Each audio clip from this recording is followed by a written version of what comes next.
Gentlemen, good evening. My name is Eric Matei. I'm the President and Chief Vision Officer of Akrinos, and it is an extraordinary pleasure to be broadcasting this evening's edition of Akrinos Access as we welcome Dr. Weisz of Four Eyes Bookkeeping to our program. And y'all, we've got a lot of stuff to cover that, quite frankly, should be, if it's not, it should be near and dear to your heart as a practice owner. And that is, what are the best practices for the new year for me to maintain balanced books? So without any further ado, please join me in welcoming our guest, Dr. Wade Weisz, to Akrinos Access. Dr. Weisz, it's a pleasure to have you here, man. Hey, pleasure and honor is all mine, sir. I really appreciate you having me on here, and you're doing a fantastic job. So I'm looking forward to this.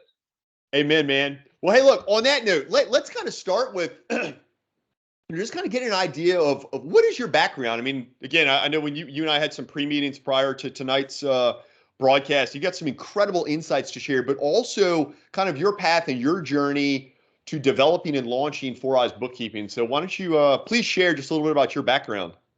Okay. Well, I was born back. Okay, I won't go that far back. So basically, I just kind of brand myself over on my website, and I'm starting to get a little bit known now or whatever. But I always tell people, yes, I was a doctor. I guess I am still a doctor, but I'm not practicing anymore. And a lot of people ask me, well, why did you do that? Why did you transition away from optometry? Well, there was a lot of professional reasons and mostly personal reasons where, basically it was just good old fashioned burnout. I'd been doing it for 25 years. Just kind of that I needed to do something. I needed to change. Hitting 50, I think, before we hit record here, me and you were talking about our relative ages and stuff. And so, you know, some people have midlife crises and they go buy red sports cars. Well, I quit my job and started a new career. Well, that kind of thing. Kind of floundered around, to tell you the honest truth, floundered around for about 4 or 5 years, and really did odds and ends. Really didn't find my foothold, my passion until the pandemic, believe it or not. So when I tell people this story, I always say, hey, in all due respect to anybody who was affected by the pandemic and by COVID, it was actually a very, very good thing for me. I didn't have anybody close to me affected. I wasn't affected. Nobody even got sick in my immediate circle or whatever. And what it did was it kind of legitimized a business model that I had been eyeing since probably 2009, 2010. And that even back then I was kind of getting antsy. And my mind was kind of drifting from private practice. And I thought, even back then, wow, wouldn't it be great to set up a remote type of business? Well, the pandemic, of course, as we all know, really validated that model. And now, what was 2 years ago or 3 years ago, we're a Zoom world right now. And 3 years ago, nobody even knew what Zoom was. We didn't do conversations like we do now, where everything's a video chat meeting. So I used that opportunity to look at something that I've always wanted to do from a business model to what I've always done as a hobby, as something that was relaxing, enjoyable, cathartic, decompressing, and something that I've always done since literally the first day and before I opened up my first practice back in 1992. So that was the long story of how I kind of married my past as a private practice owner to my love and passion of bookkeeping. And I do everything.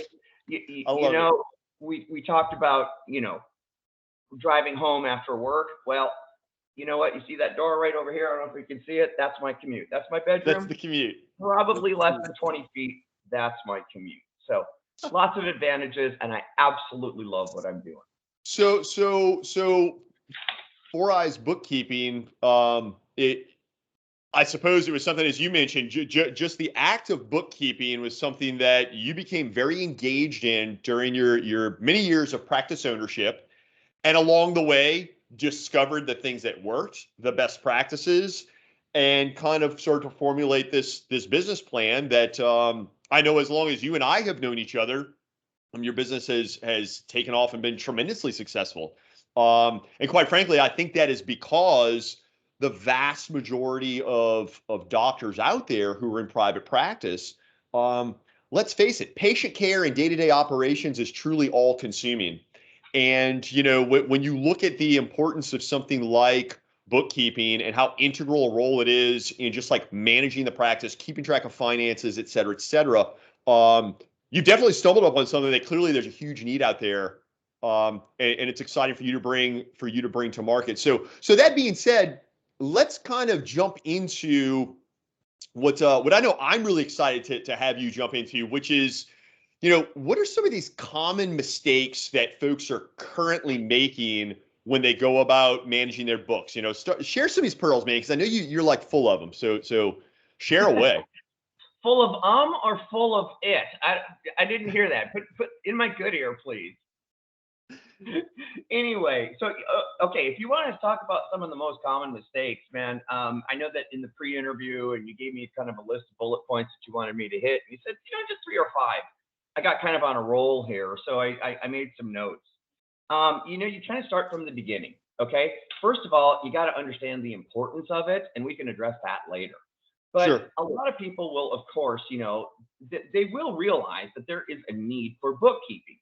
And it starts from day one or before, because you have to write checks, you have to pay vendors if you're going to build out a practice, or you got to put the sinks and the plumbing and the walls up and vendor inventory and all this other stuff. So you have to have some type of accounting in place. Okay. I don't know what the actual number is, but I'm going to legitimately say it's 99.9% of optometrists are probably using QuickBooks to do that. Some of the older guys like me, I don't know, but they might still be writing the checks out of those big old check registers that are like that, and there's 3 checks per page. Or anyway, I actually started off on that, by the way, and I quickly transitioned into Quicken at that time.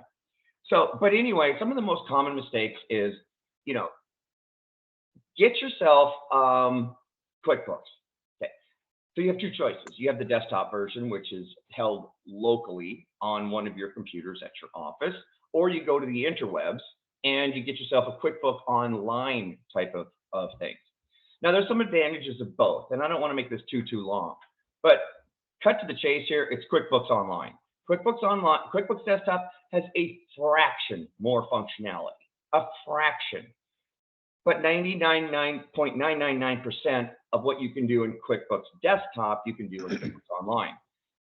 Couple that with QuickBooks Online being literally available with any type of device that has an internet connection, and now you have portability and accessibility and immediacy to your numbers. Okay, I like that. You can literally, take your phone, snap a receipt, it uploads to QuickBooks. You either manage it yourself, you give it to your bookkeeper, bing, bang, zoom. You can't really do that kind of stuff with QuickBooks Desktop, I don't think. I don't really work with desktop because it's kind of an archaic thing. I don't play Atari anymore either. It's PS5, that kind of thing. So you gotta go to QuickBooks Online. You have to get the right subscription, and this is just free knowledge for anybody else.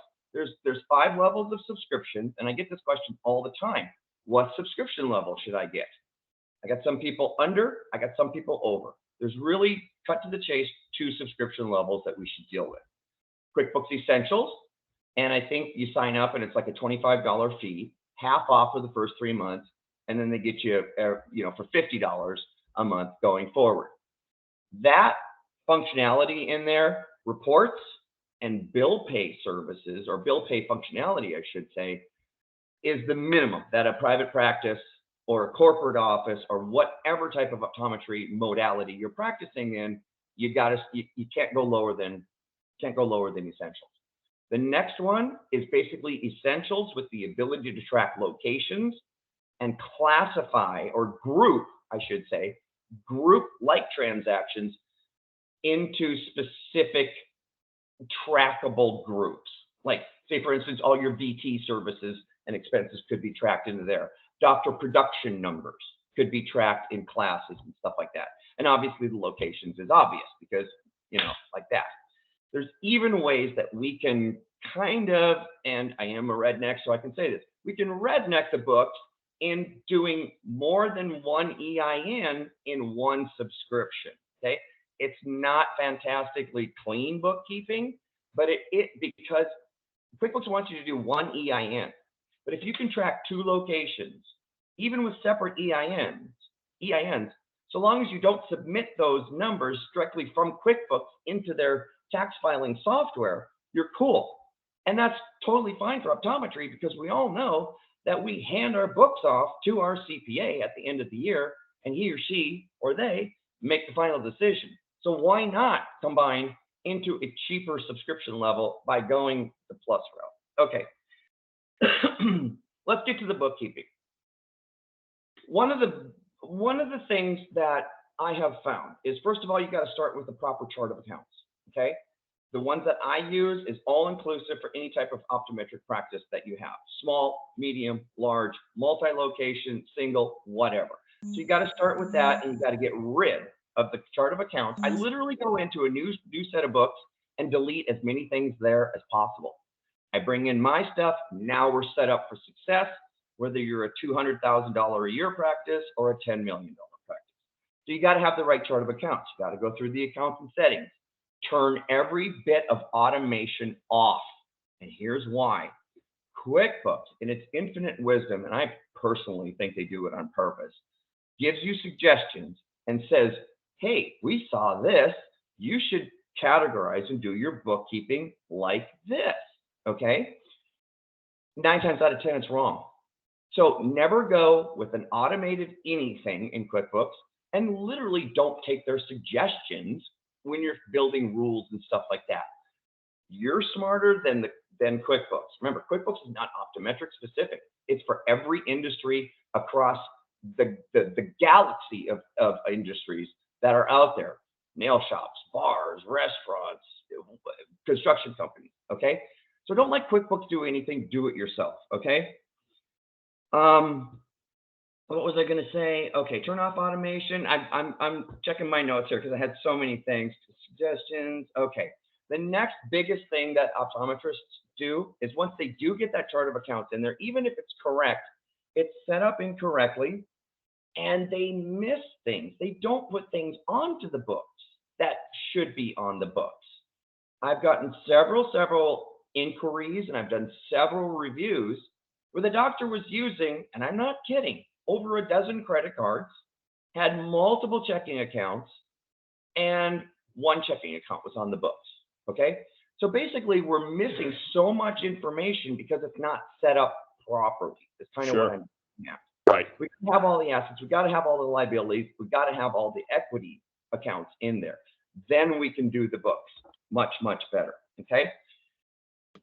So to recap these first 3 points that you've touched on, first and foremost was ditch the hacks of using notebooks, of trying to create your own spreadsheets.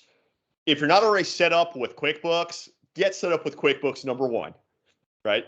Number two, I heard you say, and I've noticed this because at Akrinos, we manage our books with QuickBooks, right?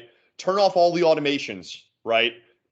Because you do want to be sure that you're building things and constructing things that apply to your business. And while there's a lot of wonderful things that can be automated out there, managing the books, at least from the beginning, is not the way you want to go with it. And then the third thing you've touched on there has to do with get all of your inputs properly integrated into the software, right? So like you were just referencing that practice that has multiple credit cards, multiple checking accounts, and yet there was only one card and one checking account linked to QuickBooks. So we do want to be sure, if you do have a dozen credit cards and half a dozen checking accounts, hey, that's fine.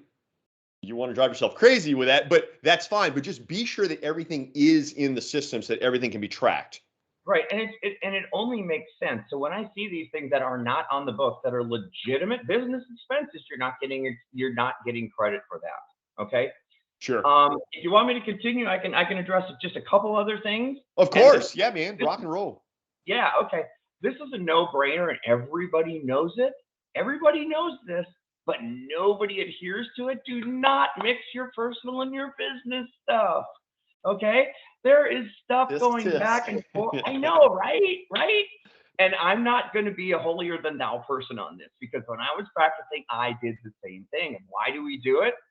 For the frequent flyer miles, for the cashback rewards. Of Sure. course, my business is going to run a bazillion times more transactions and more, more amounts than my personal. So why shouldn't I?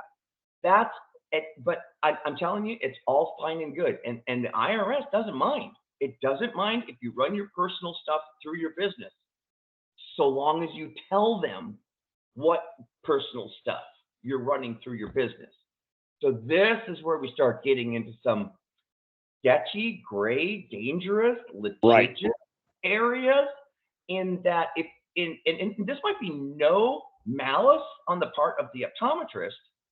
We just think that we have it recorded correctly, and we give those numbers to the CPA, and we say, here, read my mind, and tell the IRS what I was thinking. You see where I'm getting at here? Of course, yes. If the bookkeeping is not done correctly, it can be misinterpreted, and it could, at worst, at best, cost you money.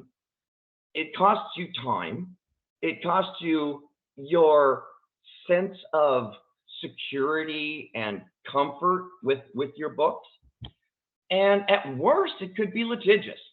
Now, I've never really heard of any catastrophic, stories out there where a doctor was jailed, or, because he put his right. I mean, I don't want to be hyperbolic and overreactive or over dramatic here, but what I'm seeing, Eric, is because the bookkeeping is, and I'm going to say this, the bookkeeping out there is, in a general sense, really, really, really bad. And I'm just seeing a lot of errors and omissions, mistakes that cost people money. That's what I'm trying to do. And you said I fell into this position, and I'm finding that and I call myself a financial tradesman. I'm the plumber, I'm the electrician that connects the juice to the house, to connect the lines with the sewer. Those are necessary functions. Mm-hmm. That's what I do, because I provide that link between you and your books and the authorities. And by authorities, I mean the IRS, because they're obviously authority, but also the other authorities like your CPA, your financial advisor, and guess who I'm going to mention next? Practice consulting companies like Akrinos need to have good numbers from their clients in order to best represent themselves back to the clients, to give the clients their money's worth. You can't make tens of thousands of hundreds of thousands of dollars of decisions if you're looking at books that are literally, and I'm not kidding, millions of dollars off. You're shooting at a target that's basically virtual. You don't know what you're shooting at, and it's not fair to you. It's not fair to your clients. It's not fair to the CPA, your clients, the government clients, to give improper numbers. So I have stumbled on something. I always knew it was very, very important, because I've been doing it for so long. And, thank heavens that we have outlets like yourself to have me on to get up on my pedestal and say, bookkeeping rocks, bookkeeping necessary. Follow me over the cliff, that kind of thing. That's it. So okay, so on that note, Dr. Wiseman, you've shared some really great insights and stuff. I guess before we shift into, I do want you to share. I recall you've shared a couple of stories with me regarding some folks that you've onboarded as clients, and you dug into their stuff, and like some big numbers, right?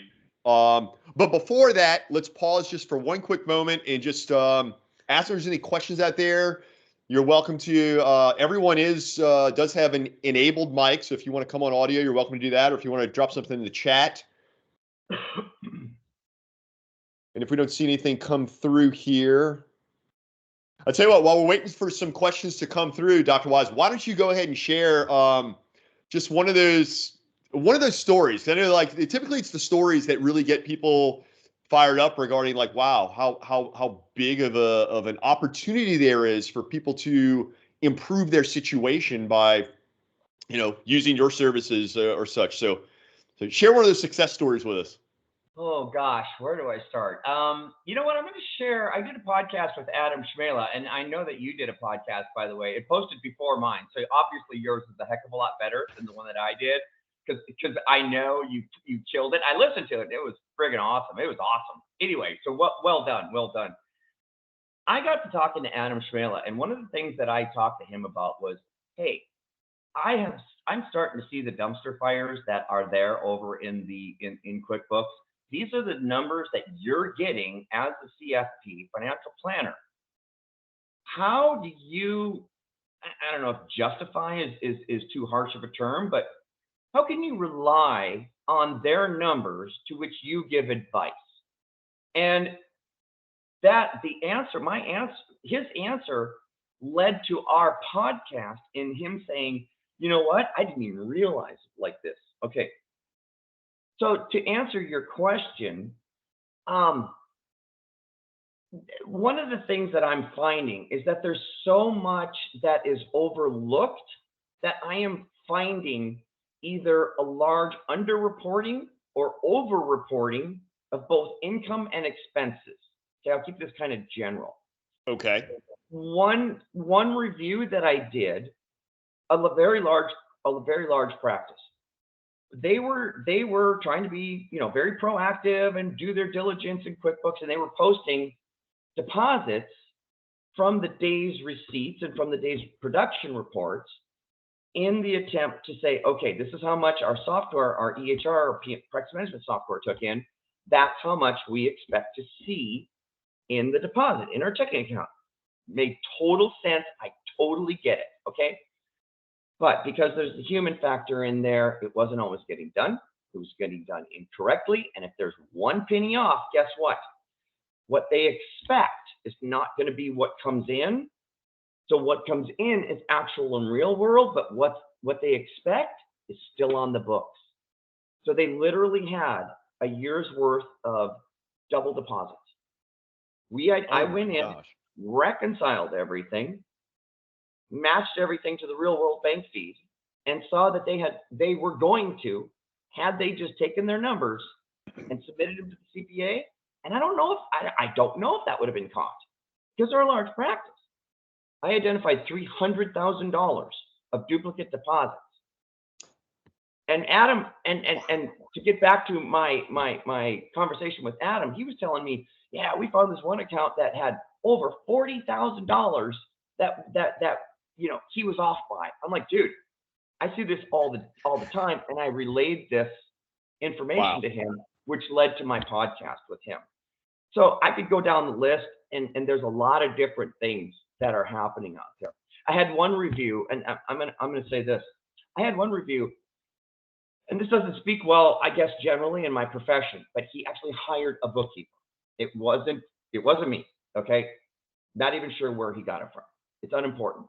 But even as a hired bookkeeper, they were making mistakes where they were counting transfers from one checking account to another because they used the profit first type of.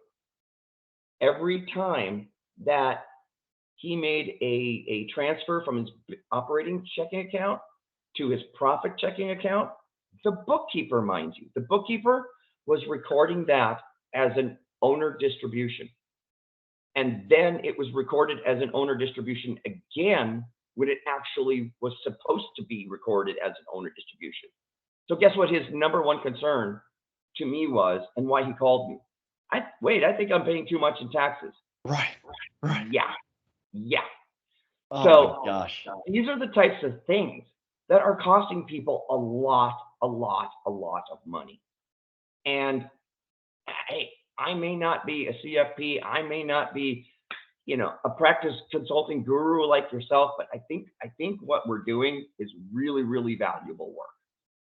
There's absolutely no doubt about it. And on that note, I'm very curious, and please share. I mean, look, you've laid out some really great pearls as far as best practices on what folks can do if they want to kind of their DIY, right? But share a little bit about how you work. Like, what is that process? In other words, look, if someone's tuning in, whether it's here live with us right now, whether they're viewing this video next week, what have you, but if what you've shared resonates with someone, what is the process to get on board with you, and how do you guys work? Okay, very, very good. And just to kind of segue into answering your question, the number one biggest mistake that optometrists make is they do it themselves, because there's so many reasons not to do it yourself. Because trust me, you're gonna make mistakes. It's not gonna be a clean set of books. You're gonna look at financials that just don't make sense. They don't look like your practice, because all of a sudden they look good, and then you got this one honking number out there, in left field, and you're like, what happened here? Now you got to go fix it, and you're going to make more mistakes. Okay. So the number one thing is get yourself a professional, whether it's me or somebody else, somebody who's competent. And it's not, bookkeeping is not regulated like optometry. We don't have state boards in bookkeeping to validate the competency of bookkeepers. So you can go over and hire somebody literally for 13, 15 bucks over on Craigslist. Okay. Right. Chevrolets cost more than Mercedes. Okay. I like to think of my company and I know, right? Don't hurt myself patting myself on the back here.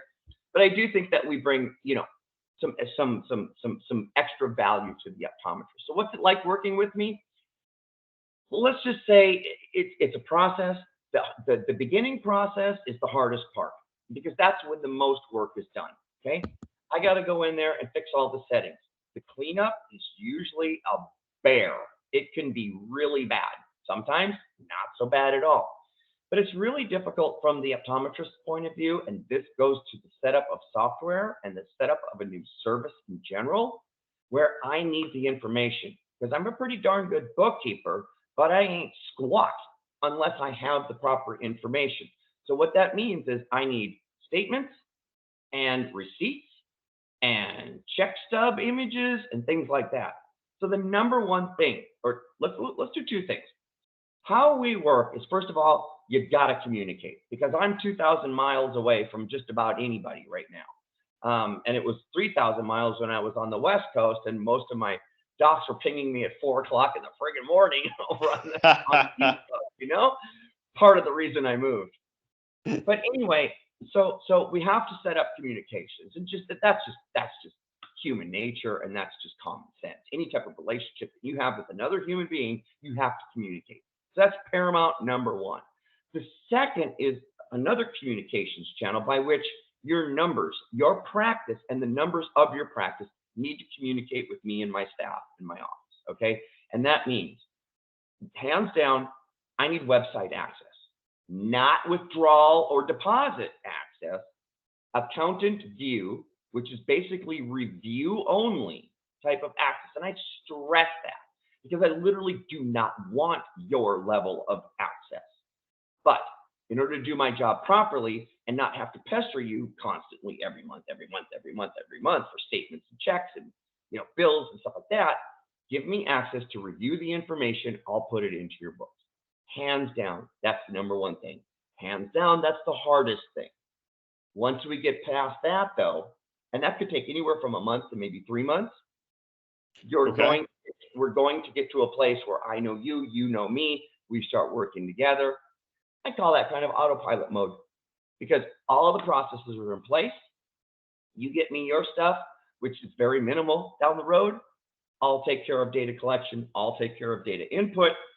And at the end of the period, you should have pretty darn good books. So that's a nutshell. I mean, I can give you way more.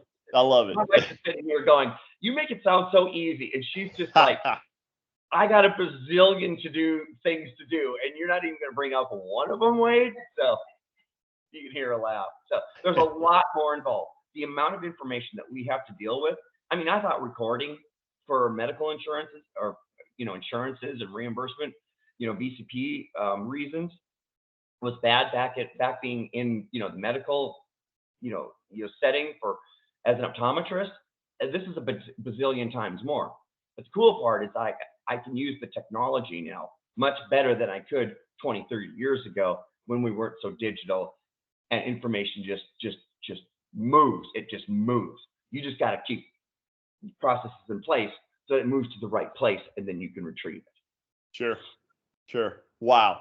Uh, I don't know about you. I feel like this conversation could go into like a part two after an intermission and like dig deeper and deeper. But Dr. Weisz, I got to tell you, truly, like you are a wealth of information. As I've come to know you and know some folks you work with around the industry, and know many people around the industry who have come to know you and understand you and your processes and these insights that, quite frankly, only Four Eyes Bookkeeping can provide to an optometrist. I mean, it's a very unique value that you're bringing in an area that, quite frankly, is vitally important to any small business or any business. Period. No matter how big or small you are. But I think the struggle with many small businesses, small business owners, right, is they got a lot on their plate. And in having a lot on their plate, I think it's safe to say that things can come to be overlooked. And having a lot on their plate, and certainly being in an ownership position of owning the business, you also feel like you really want to kind of see it, touch it, and feel it. And what I'm hearing from you is that you've got tremendous expertise, but also something you stress as far as what are the expectations in working with Four Eyes Bookkeeping. You say communication is up there, and it is number one because it's what ensures that things are done accurately. And I think also for our viewers out there who are considering passing the reins, perhaps you as a viewer have been doing your own books and you're like, wow, I really would like to work with some experts in this area. That communication and working with a platform like QuickBooks and that dual visibility of everything, I think can be huge regarding just the overall process, the ease of the process, and then knowing you're going to have high quality results where integrity is of utmost importance, right? Well, okay, you just hit on the main word: integrity, honesty, trust. I mean, come on, what's more personal from a business standpoint than literally going into your accounts and looking at your money? I mean, let me tell you something. I was an optometrist, practicing optometrist for over 25 years, and I never felt the what's the good word?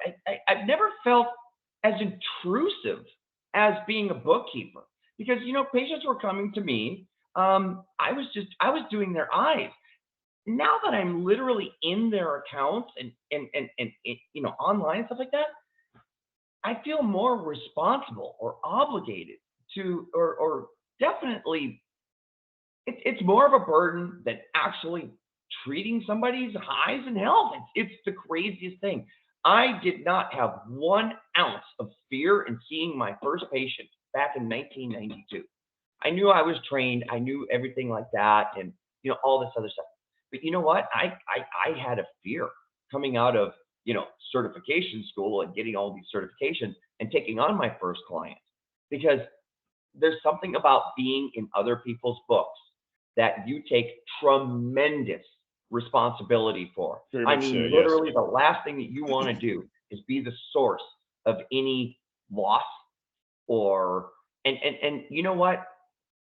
One of the things that I value the most is the personal relationships that I develop with my clients, and that goes to communications because we're communicating a lot.